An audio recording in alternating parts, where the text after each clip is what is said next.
Leur troupe au calme. La coalition FCC-Cash est-elle vraiment possible?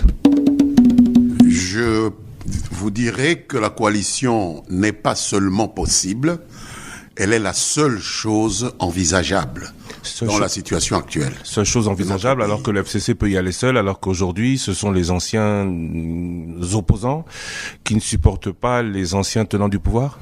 Je ne pense pas que le FCC puisse y aller seul. On ne peut pas diriger un gouvernement sans exercer le pouvoir suprême. La majorité présidentielle appartient au Cash et la majorité parlementaire au FCC. C'est ce que le peuple a voulu. Nous ne pouvons pas sortir de cette volonté clairement exprimée par notre électorat et nous dire démocrate. Si Martin Fayulu avait été élu, il y aurait eu une coalition Lamuka-FCC.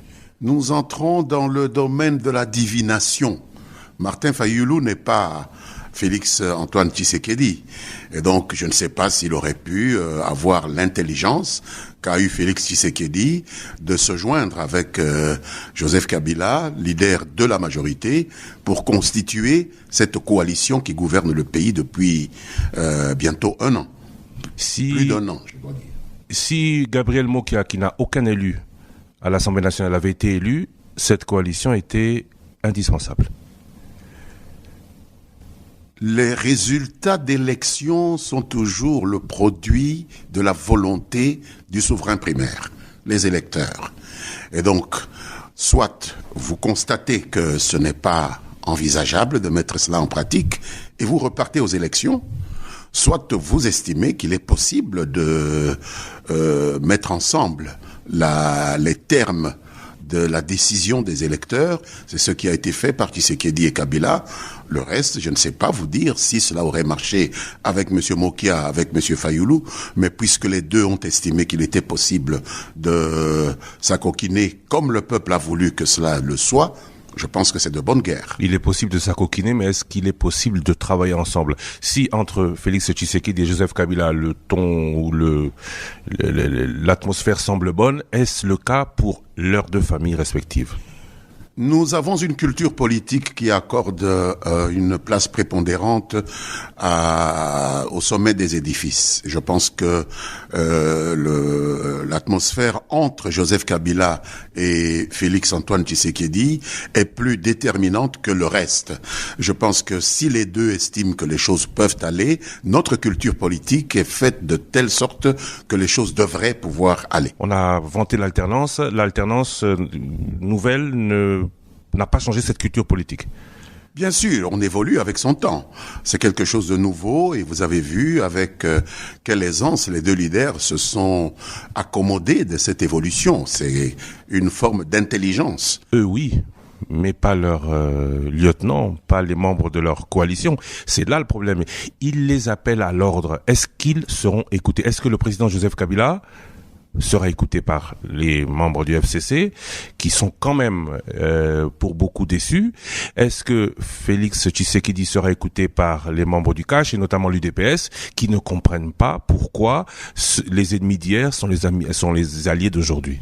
Je ne pense pas qu'hier nous étions ennemis, nous étions peut-être antagonistes, nous étions adversaires, mais je pense qu'on est beaucoup plus proches qu'on ne le dit, parce que si vous visitez les programmes des deux principales formations de ces deux groupes qui constituent les termes de la coalition, vous allez constater qu'il y a beaucoup de choses qu'ils ont en commun.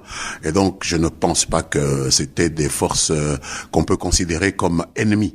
Et si tant est que M. Kabila et Tshisekedi ne sont pas en mesure de ramener dans le droit chemin leurs lieutenants, c'est qu'ils ne sont pas des chefs. Et donc ce serait vraiment dommage pour le pays. Vous pensez qu'ils y arriveront?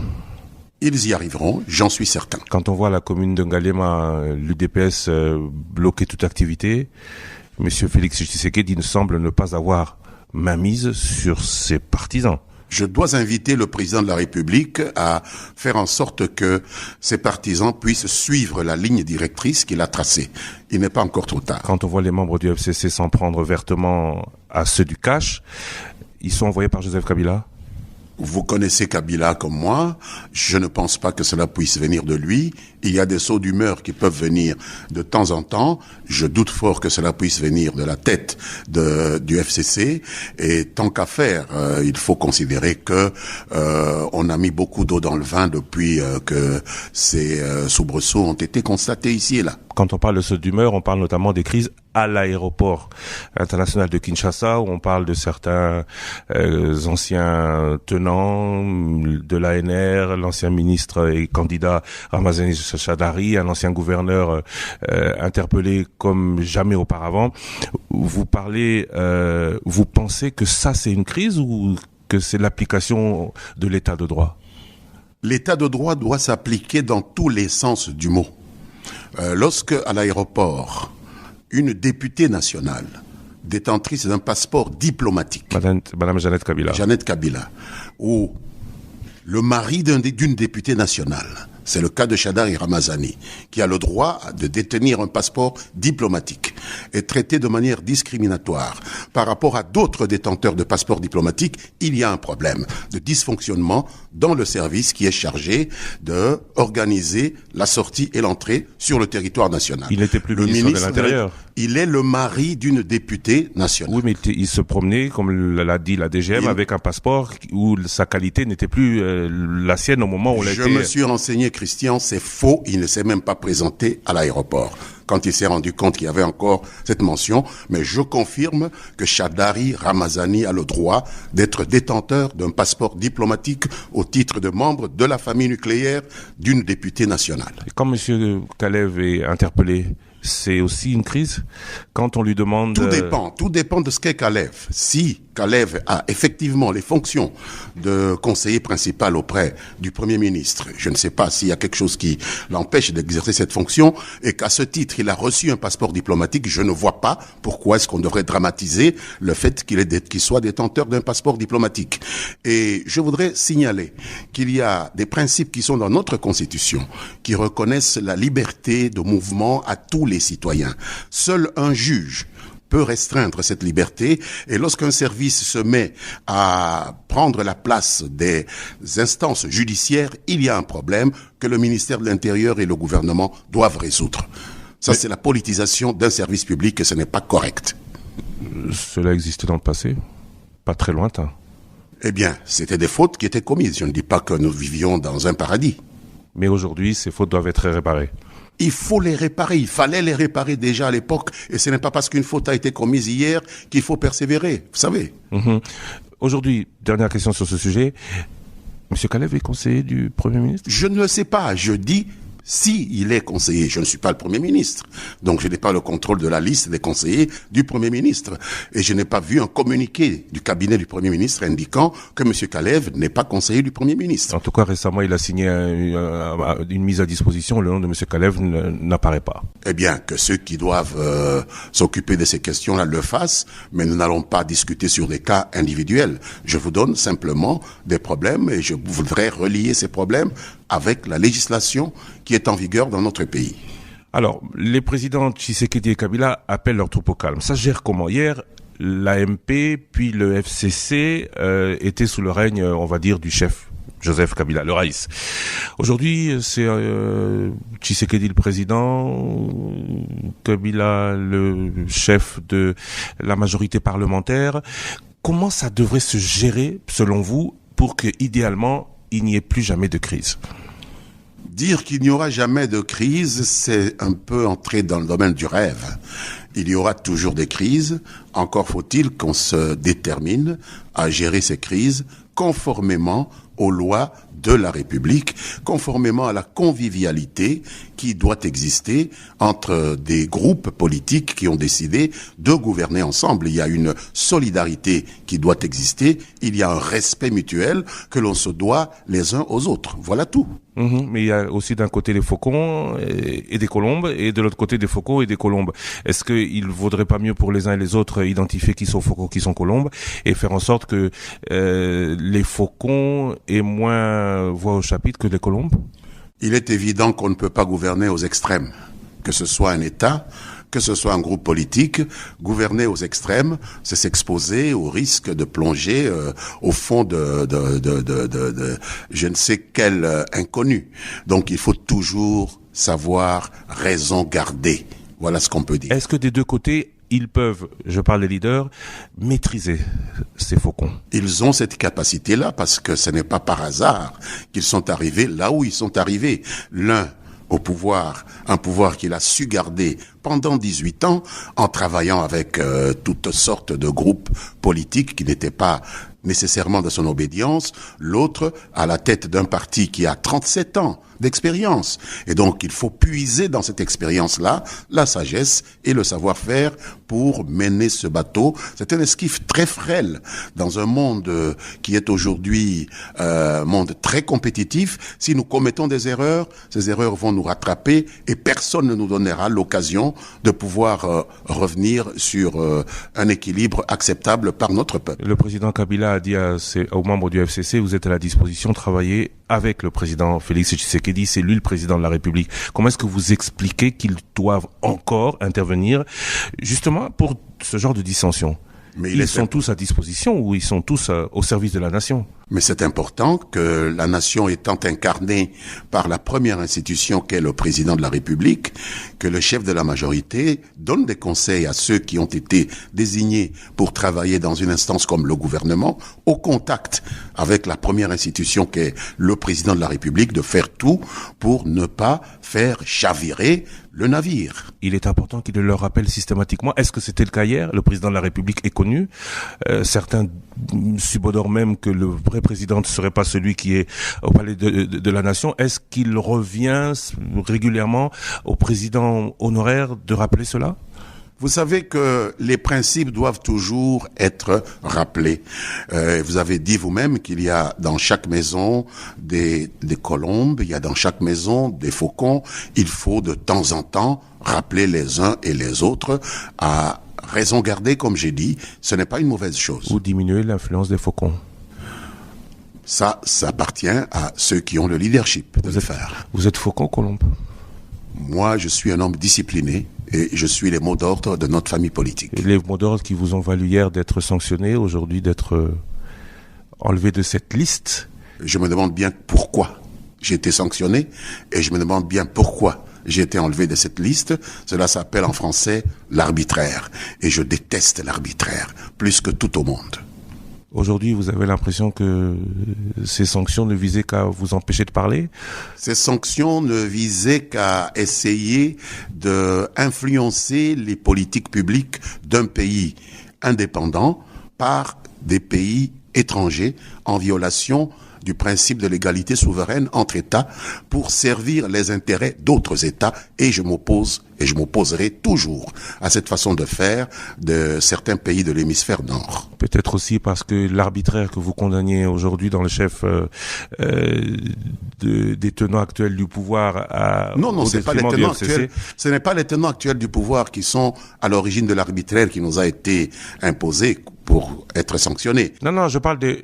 Vous critiquiez il y a 10 minutes l'arbitraire qui a valu quelques petits soucis à certains leaders du FCC. C'est peut-être au nom... oui, mais c'est peut-être pour le compte de cet arbitraire que ces sanctions vous ont été imposées. Il y avait... Non, Christian.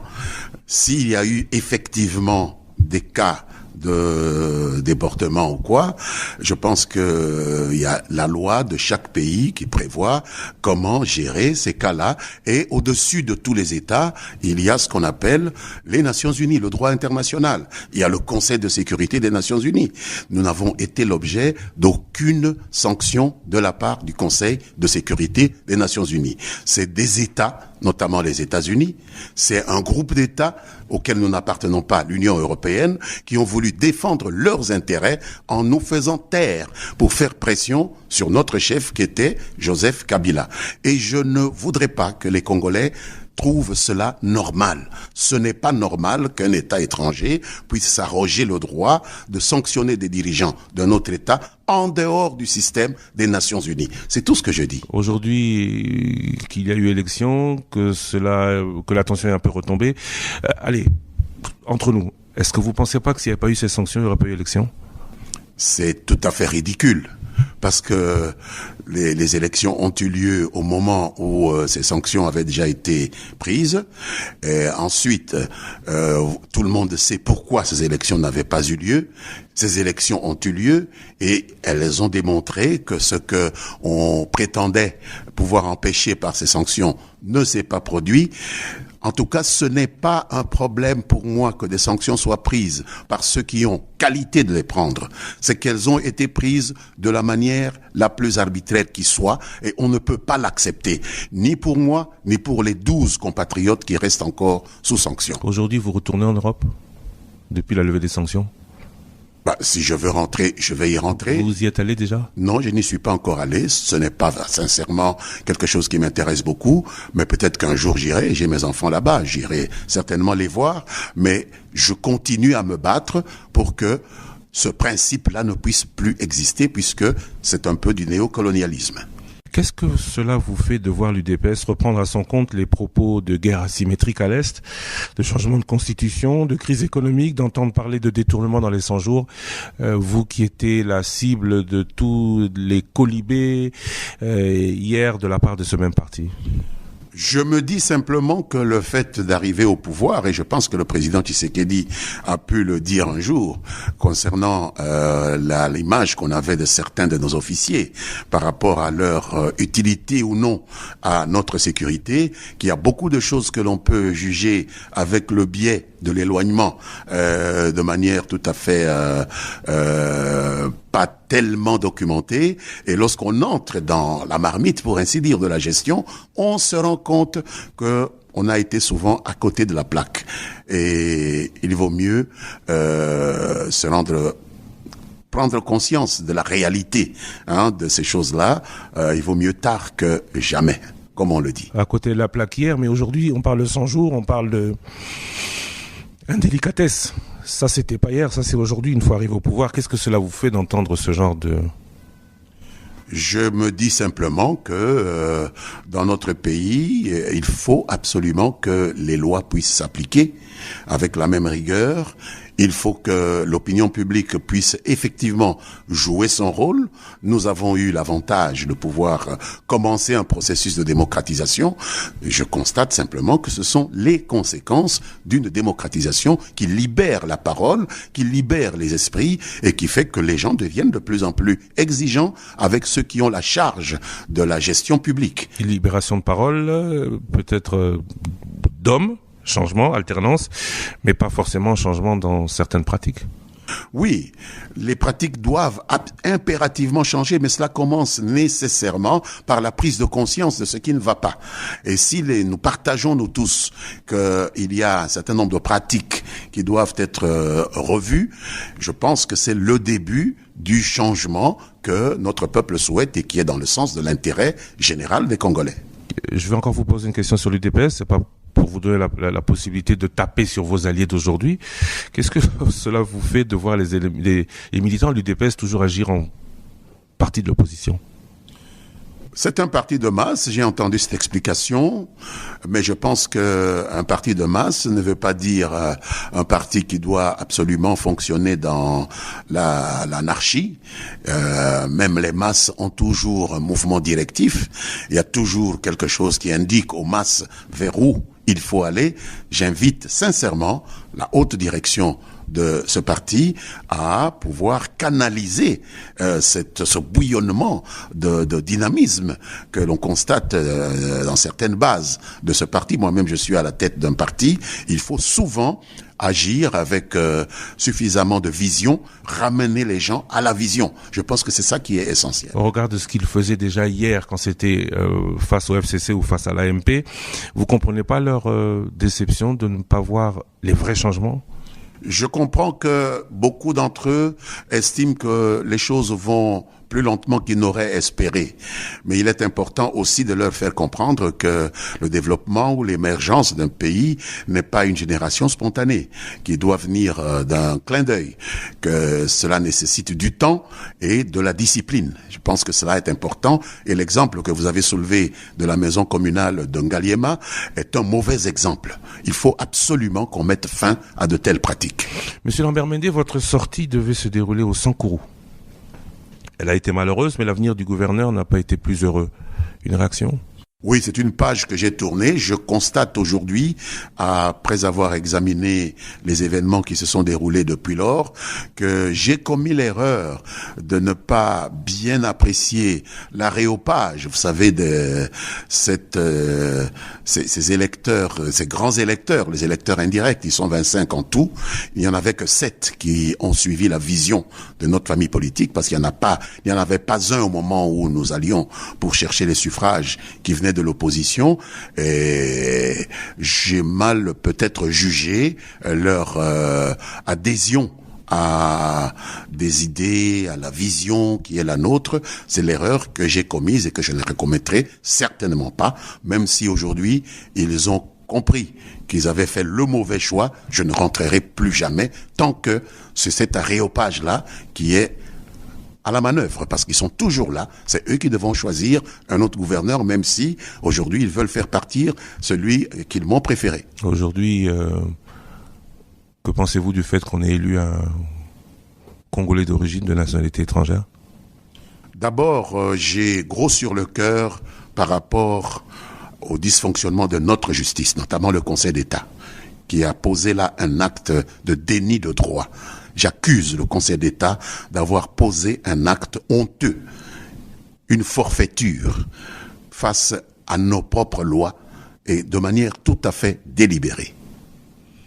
Le président a parlé de ces provinces. Est-ce que selon vous, terminons avec cette question sur le sujet province, on peut continuer à avoir des assemblées provinciales, à avoir des gouverneurs qui sont à la merci de ces assemblées provinciales, qui semblent ne pas particulièrement avoir compris ce qu'on attend d'elles ? Vous savez, la loi, c'est la loi, Christian. Nous devons fonctionner avec cette loi. Je pense que nous devons aussi faire en sorte de l'améliorer. Je suis de ceux qui sont convaincus qu'il vaut mieux aujourd'hui penser à avoir un autre système de choix de ces gouverneurs. Faire en sorte que... Changer la Constitution.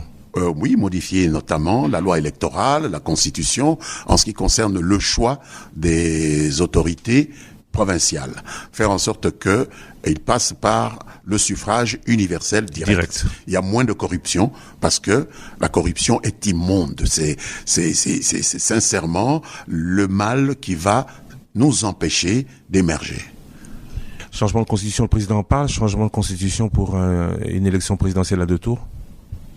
Là, c'est autre chose. Je sais ce qui se passe trop entre 2 tours, parce que nous avons déjà expérimenté cette formule-là. Les désordres qui apparaissent entre les 2 tours, la tendance à communautariser le débat entre les 2 tours, je ne conseillerais pas cela, mais nous n'avons pas encore pris une position en ce qui concerne notre famille politique, alors je ne m'engagerai pas trop, je préfère réserver mes idées à ma famille politique pour que nous puissions dégager un choix que nous allons défendre vis-à-vis de nos partenaires dans la majorité parlementaire. Vous pourriez donc parce que tout commence au Parlement, naturellement. Vous pourriez être opposé au retour du second tour. Personnellement, je pourrais m'y opposer parce que nous avons mal vécu les dérives du second tour dans ce pays. Apprentissage de la démocratie aussi. Oui. La nationalité, une et exclusive. La nationalité une et exclusive, nous pouvons la revisiter naturellement, mais il y a le problème de l'environnement de notre pays aujourd'hui par une série de convoitises qui ne sont pas que régionales. elles utilisent notamment des relais régionaux et nous devons nous préserver contre cela. Pas plus tard que ce matin, je suivais sur une de vos chaînes, un de vos collègues, je pense RFI, sinon chez vous, l'arrivée massive de 1400 citoyens d'un pays voisin que je ne vais pas nommer dans une de nos provinces de l'Est, le Burundi, qui a provoqué un grand émoi, sans que nous puissions savoir pourquoi ils sont là, comment ils sont là. Et moi, je me dis, tant que nous n'avons pas pu stabiliser ces choses-là, il faut y aller avec beaucoup de précautions et prendre le temps. La stabilisation de ce fait-là, c'est d'avoir une administration, c'est d'avoir un fichier d'état civil. Je ne vous le fais pas dire. La double nationalité serait donc fonction de l'organisation du pays. Absolument. Il faut y aller par étapes. Lu sur Internet, appelle au retour de Lambert Mende. Eh bien, je pense que les gens ont le droit d'exprimer leur point de vue. Je voudrais simplement qu'ils s'adressent à la bonne cible. Et la bonne cible en l'espèce, c'est la famille politique Front commun pour le Congo, à laquelle j'appartiens et à laquelle j'obéirai toujours. Vous êtes à ce point indispensable ? Vous pensez que vous êtes indispensable ? Vous pensez que ces réactions vous comprenez ces réactions ? Mon point de vue, c'est que personne n'est indispensable. Sinon, nous ne serions pas aujourd'hui à pleurer Patrice Lumumba. Les Sud-Africains ne seraient pas aujourd'hui à pleurer Nelson Mandela. Donc, on a toujours la possibilité de remplacer une valeur par d'autres valeurs. Mais pour ce groupe de gens, probablement, ils estiment que je suis indispensable. Mais c'est au président Kabila et au président Tshisekedi de répondre à leurs requêtes, pas à moi. Ça vous fait plaisir d'entendre ça ? Après Bien avoir sûr. été des années. Après avoir été traité de tous les noms de petits oiseaux, j'étais tantôt Tchakou, j'étais tantôt je ne sais pas quoi, Goebbels et que sais-je encore. Mais entendre cela, c'est la preuve que, en fin de compte, comme ils ont dit, l'expérience compte et que nous avons quand même accumulé une certaine expérience dans la façon de communiquer le point de vue d'un gouvernement et d'un pays, pas d'un individu, jamais. Aujourd'hui, Jolino Makelele démérite à ce point où Jolino Makelele est la victime d'un bicéphalisme, du bicéphalisme ambiant? Il est possible que mon ami Jolino soit victime de cette petite guerre entre qui mine un peu le cash, entre les deux termes du cash. Mais ce n'est pas à moi à juger ces choses-là. Vous savez, je n'appartiens pas au cash et je ne dirai pas plus. C'est un ami. Je respecte ses compétences, mais je comprends qu'il puisse avoir des personnes qui ne l'apprécient pas au sein de leur propre sous-groupe politique qu'est le cash. Si vous lui donniez un conseil aujourd'hui, que serait-il ? Non, je n'ai vraiment pas de conseil à donner à Jolino. Je trouve qu'il fait correctement ses comptes rendus chaque vendredi. Pas assez de conférences de presse comme celle de Lambert Mende. C'est une question de style. Moi, j'ai mon style. Je considère le porte-parole là comme plus global que peut-être lui ne le considère. C'est une question de style. Vous savez, chacun a sa façon de percevoir les choses. Il y en a qui appréciaient cela, il y en a qui ne l'appréciaient pas. De mon temps, on estimait que j'intervenais à propos de tout et de rien. J'étais critiqué pour cela. Aujourd'hui, on critique Jolino en disant qu'il n'intervient pas suffisamment. Qu'est-ce que vous voulez ? Ainsi va le vaste monde. Aujourd'hui, si vous aviez la possibilité de refaire le passé, vous dites, je l'aurais refait pareil ? Oui, c'est ma façon d'être. Je ne changerai à rien du tout parce que je ne travaille pas en fonction de ce que l'on dira de moi. Je travaille en fonction de mes propres convictions et de la vision que j'ai du travail que me confient mes chefs. Si vous aviez la possibilité de refaire la répartition entre portefeuilles, vous auriez souhaité que le FCC ait ce ministère-là ?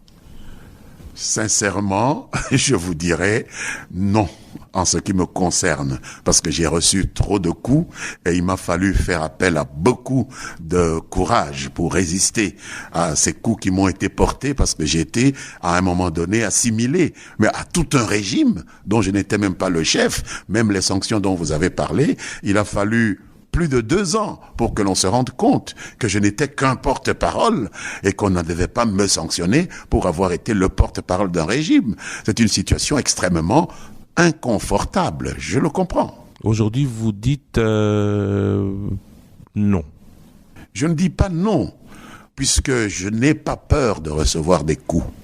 Je suis quelqu'un qui suis entré en politique en sachant que dans ce métier qui est le nôtre, des coups, il faut en donner, et des coups, il faut être prêt à en recevoir. Voilà ma conviction. Aujourd'hui, vous êtes toujours prêt à recevoir ces coups? Si Joseph Kabila vous appelle et vous dit il faut retourner à la tâche? Si le président Joseph Kabila me dit qu'il faut retourner à la tâche et qu'avec son frère, puisqu'il s'appelle ainsi, le président Félix Tshisekedi, ils se mettent d'accord pour me reconfier cette mission-là, pourquoi pas? Vous feriez la même chose pour Félix Tshisekedi que ce que vous avez fait hier pour Joseph Kabila? C'est le président de la République. Je n'ai pas fait des choses pour Joseph Kabila, Christian. J'ai fait des choses pour la République démocratique du Congo. Et Joseph Kabila me laissait faire. Face à face, toutes les semaines, tous les dimanches, un invité, son actualité des 7 derniers jours, son avis, ses projets. C'est sur Top Congo FM, une demi-heure sur l'info, pendant et après la grande édition de dimanche, c'est à 13h. Je vous retrouve tous les dimanches, 13h, dans le Face à Face. Rediffusion dimanche soir et lundi.